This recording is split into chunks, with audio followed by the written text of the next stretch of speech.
জানেন এই কুমারটুলির ইতিহাস আর কেন কুমোররা হঠাৎ এই কুমারটুলিতে এসে বসবাস শুরু করেছিল?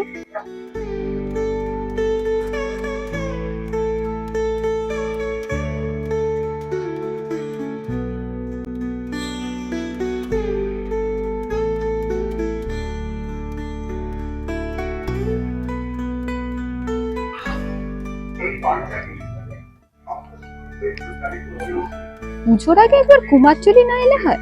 এখন যদিও কুমারটুলি ফটোগ্রাফারদের হাব হয়ে গেছে, তবে বাঙালির কিন্তু এই কুমারটুলির সাথে একটা আলাদা আবেগ জড়িয়ে রয়েছে।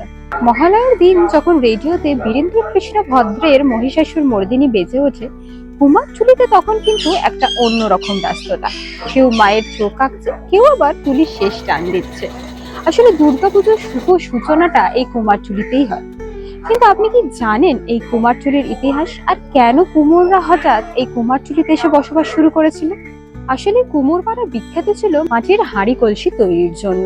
তারপর পলাশির যুদ্ধের পর ইংরেজরা যখন বাংলা তথা ভারতের বিভিন্ন জায়গায় নিজেদের সাম্রাজ্য বিস্তার করে, তখন উপার্জনের আশায় বহু শিল্পী কলকাতায় এসে নিজেদের বসবাস শুরু করেন।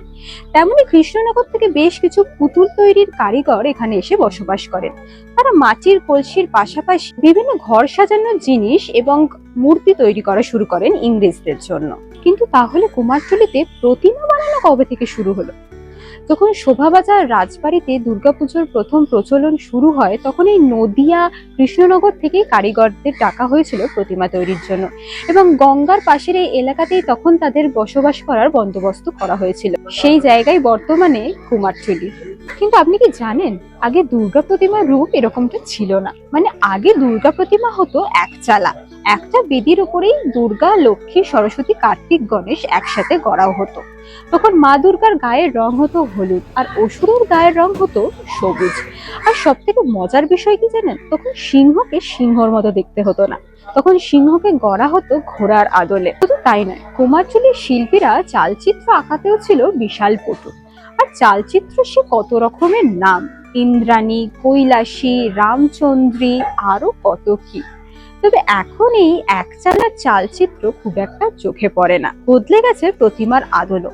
কিন্তু আপনি কি জানেন এই বদলের পেছনে কার নাম ছিল? নেতাজি সুভাষচন্দ্র বসু। চলুন সেই গল্পটা আপনাদের ছোট করে একটু বলি। তখন নেতাজি যুক্ত ছিল কুমারটুলি সার্বজনীনের সাথে। দুর্গাপুজোর আগেই হঠাৎ একদিন প্যান্ডেলে আগুন লেগে যায় আর ছাই হয়ে যায় সবকিছু। তাহলে কি মায়ের পুজো বন্ধ হয়ে যাবে? নেতাজি তখন ছুটে যান কুমারটুলির শিল্পী গোপেশ্বর পালের কাছে। কিন্তু একদিনে কিভাবে মায়ের প্রতিমা গড়ে তোলা সম্ভব?